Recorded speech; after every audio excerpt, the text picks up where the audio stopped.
You're not going to have to worry about that. No, I think you're going to do a fantastic job. And everybody in this room, they may not express it, but they all want that to happen. They want to be safe, and they have families too. So it's an honor to have such a large group. I've done this for years now, hard to believe. I've never seen this room so packed. In fact, I'm sure it's a violation of every fire code. But we'll let you stay anyway. You're taking a chance. And with that, we'll say, maybe if you could, oh, wow. We could be here all day long. If we could keep the first questions, perhaps, to this subject, and then we'll go on to a few others. Please. Yeah, I do. I think the Capitol, look, everyone comes here. They're all coming. All the leaders, they're all wanting to come. Got a good line of bullshit, but that's about it. He's incompetent. And you have Los Angeles is, it's amazing. I called, the first thing I did, I got the Olympics to go there. I was the one that got it. And by a rare thing that happened, I'll be the president. I was very upset because I got the Olympics there, and I said I won't be president when it comes, but bad things happened, and illegal things happened, really illegal things happened. Now it turns out one good thing was I'm going to be the president for the Olympics for 2050, for 250, which is going to be fantastic, and also for the World Cup. So we have a lot of good things, and I hope 250 is going to be the 250th anniversary is going to be the best. But when I looked at those people, and I saw it last night on television, that they still don't have their permits, it's a disgrace what's happened in Los Angeles.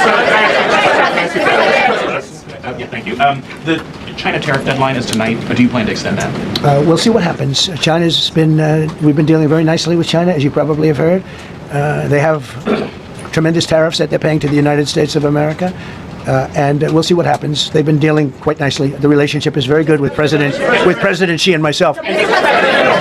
You mentioned your upcoming meeting with President Putin. Yeah. Tell us what you hope to get out of that and whether you'll consider inviting President Zelensky to join. So you have to understand, there's a war that should have never happened. There's a war that wouldn't have happened if I were president. It would have never happened. It was the apple of his eye. I got along very well with President Putin. Under Biden, they essentially took the whole thing. It's just a question of time. Under Trump, you know what they took? Nothing. I was the one that said, you can't build your pipeline. That was half built. I came in, I stopped the pipeline. It's called Nord Stream 2. Nobody knows that, Nobody ever heard of Nord Stream 2. You might have not even heard it. Biggest pipeline in the world. I stopped it. I was not a friend of Russia, but I got along well with Putin. It's always good to get along with other countries if possible, but that doesn't mean you roll over like Biden did. Biden came in and he immediately approved the pipeline. I couldn't believe it. Then they say Trump wasn't tough on Russia. I wasn't tough. I was the toughest. Putin said, if you're not tough, I would hate like hell to see you. I stopped the biggest economic development job, the biggest job that Russia had ever built. I stopped it. It was dead. And this low IQ president came in and he let them build the pipeline and supply oil and gas all over Europe, So this is really a feel-out meeting a little bit. And President Putin invited me to get involved. He wants to get involved. I believe he wants to get it over with. Now, I've said that a few times, and I've been disappointed because I'd have like a great call with him, and then missiles would be lobbed into Kiev or some other place, and you'd have 60 people laying on a road dying. I said, that's cold. But it's a violent war. 5,000 to 7,000 people a week are dying. And there's nobody from here. They're all Russian and Ukrainian people, and some people from the cities, much smaller number, but still, those missiles do damage and they kill a lot of people, but mostly soldiers. And they're young soldiers, although in the case of Ukraine, they're getting much older. They're drafting 60-year-olds now. It's a terrible thing to witness, and I think I have an obligation. Look, this is Joe Biden's war. This is not my war. I made a deal with NATO a month ago. You covered it very accurately, actually. We don't pay anything anymore. We're not paying anything. They are buying things from us, and NATO is paying us. I got it raised from 2% of GDP to 5%, and they're paying us for everything that we send. We're not paying. But Biden approved $350 billion. Europe has spent $100 billion. The money that's been spent and the death is incredible. It's the worst thing that's happened, by far the worst that's happened since World War II. So I'm going in to speak to Vladimir Putin, and I'm going to be telling him, you got to end this war, you got to end it. And he wasn't going to mess with me. This war would have never happened. We had a discussion about it one time, and we never had that discussion again. Would have never happened. And when the election was rigged, and then Biden took office, which was barely took office, the auto pen took office, bad things started happening. Bad things, stupid things were said, and it ended up in a war. And and I don't believe this will happen anymore because I have that pretty well covered. This could end up in a third world war. This could have been a third world war. I don't think that's going to happen now. But I thought it was very respectful that the president of Russia is coming to our country as opposed to us going to his country or even a third-party place. But I think we'll have constructive conversations. Then after that meeting, immediately, maybe as I'm flying out, maybe as I'm leaving the room, I'll be calling the European leaders who I get along with very well. And, I have a great relationship, I think, with all of them. And I get along with Zelensky, but, I disagree with what he's done. Very, very severely disagree. This is a war that should have never happened, wouldn't have happened. But I'll be speaking to Zelensky. The next meeting will be with Zelensky and Putin, or Zelensky and Putin and me. I'll be there if they need, but I want to have a meeting set up between the two leaders. I was a little bothered by the fact that Zelensky was saying, well, I have to get constitutional approval. I mean, he's got approval to go into war and kill everybody, but he needs approval to do a land swap, because there'll be some land swapping going on. I know that through Russia and through conversations with everybody, for the good of Ukraine. Good stuff, not bad stuff. Also, some bad stuff for both. So there's good and there's bad. But it's very complex because you have lines that are very uneven, and there'll be some swapping, there'll be some changes in land, and the word that they will use is, they make changes. We're going to change the lines, the battle lines. Russia's occupied a big portion of Ukraine. They've occupied some very prime territory. We're going to try and get some of that territory back for Ukraine. But they've taken some very prime territory. They've taken largely ocean, in real estate we call it oceanfront property. That's always the most valuable property. If you're in a lake, a river, or an ocean, it's always the best property. Well, Ukraine, a lot of people don't know that Ukraine was largely 1,000 miles of ocean. That's gone. Other than one small area, Odessa, it's a small area. There's just a little bit of water left. So I'm going to go and see the parameters. Now, I may leave and say, good luck, and that'll be the end. I may say this is not going to be settled. I mean, there are those that believe that Putin wanted all of Ukraine. I happen to be one of them, by the way. I think if it weren't for me, he would not be even talking to anybody else right now. But I'm going to meet with him. We're going to see what the parameters are. I'm then going to call up President Zelensky and the European leaders right after the meeting, yeah. And I'm going to tell them what kind of a deal. I'm not going to make a deal. See what they want to meet about. I'd like to see a ceasefire. I'd like to see the best deal that can be made for both parties. It takes two to tango, right?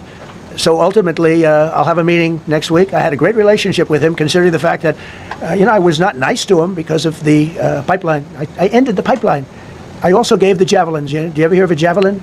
Javelin is called a tank buster. They say that Obama gave them sheets and I gave them javelins. If it weren't for me, all those tanks that were destroyed at the first days of the war because the tanks got stuck in the mud, some commander made a better. They would have been in Kiev in 4 hours, going down the highway. But a Russian general made a brilliant decision to go through the farmland instead. And they just had torrential rains, and the rains were so bad, and it was mud, and those tanks got stuck in the mud. I don't know who that general is, but knowing Vladimir, he's probably not around any longer, because all those tanks were stuck in the mud, and they went along with the javelins. I gave them the javelins. You know that, right? I gave them javelins. They gave them sheets. But I'm going to meet with President Putin, and we're going to see what he has in mind.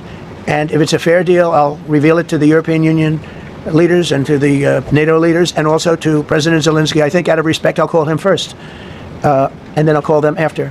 And I may say, lots of luck, keep fighting, or I may say we can make a deal. If not, I will tell you this, I've seen a poll coming out of Ukraine. 88% of the people would like to see a deal made. And if you go back 3 years, everybody was gung-ho for war. Everybody's gung-ho for war until you have it. It's an amazing thing. I had it with a couple of countries where I couldn't get a deal done with one particular country, and I just couldn't. The guy's great. He's a friend of mine, great, good leader, tough as hell. I couldn't get the deal done, and then he went into war for a short period of time. You know where I'm talking about, first term. And it was nasty, guys being killed all over the place. And he went through 1 week of war, and I was able to get the deal done. He said, this is nasty. Yes, please. Yeah, just to follow up on what you were saying there. First of all, Volodymyr Zelensky is not invited on Friday? He wasn't a part of it. I would say he could go, but he's gone to a lot of meetings. He's been there for 3.5 years, nothing happened. And what is the definition? I mean, do you want somebody that's been doing this for 3.5 years? What's the definition of a good deal? I'll tell you after I hear what the deal is. Because there could be many definitions. You're talking about a very large and complex situation. Now, I tell you, the war that I just settled with Azerbaijan and with, as you know, in Armenia, was almost as complex as this one, having to do with routes, trade. Meeting on Friday with Vladimir Putin. Well, we're going to have a meeting with Vladimir Putin, and at the end of that meeting, probably in the first 2 minutes, I'll know exactly whether or not a deal can be How will made. you know that? Because that's what I do. I make deals. Please go ahead. Yeah, thank you, Mr. President. I'm going to ask you two questions, one about China, one about Russia, if I could. On China, your administration agreed to send the most advanced or advanced NVIDIA and AMD chips. No, obsolete. No. Obsolete chip. Well, and then 15% of the I mean, profits the come back. 20s. No. This is an old chip that China already has. And I deal with Jensen, who's a great guy, and NVIDIA. The chip that we're talking about, the H20, it's an old chip. China already has it in a different form, different name. but they have it. Or they have a combination of two will make up for it and even then some. Now Jensen's a very brilliant guy, and Jensen also has a new chip, the Blackwell. Do you know what the Blackwell is? The Blackwell is super duper advanced. I wouldn't make a deal with that, although it's possible I'd make a deal, a somewhat enhanced in a negative way Blackwell. In other words, take 30% to 50% off of it. But that's the latest and the greatest in the world. Nobody has it. They won't have it for 5 years. But the H20 is obsolete. You know, it's one of those things, but it still has a market. So I said, listen, I want 20% if I'm going to prove this for you, for the country, for our country, for the U.S. I don't want it myself. You know, every time I say like 747, I want, yeah, for the Air Force. That's so I just wanted. So when I say I want 20, I want for the country. I only care about the country. I don't care about myself. And he said, would you make it 15? So we negotiate a little deal. So he's selling a essentially old chip that Huawei has a similar chip, a chip that does the same thing. And I said, good, if I'm going to give it to you, because they have a, they have a stopper, what we call a stopper, not allowed to do it. It's really known as a restrictive covenant. And I said, if I'm going to do that, I want you to pay us as a country something, because I'm giving you a release. I released them only from the H20. Now, on the Blackwell, I think he's coming to see me again about that.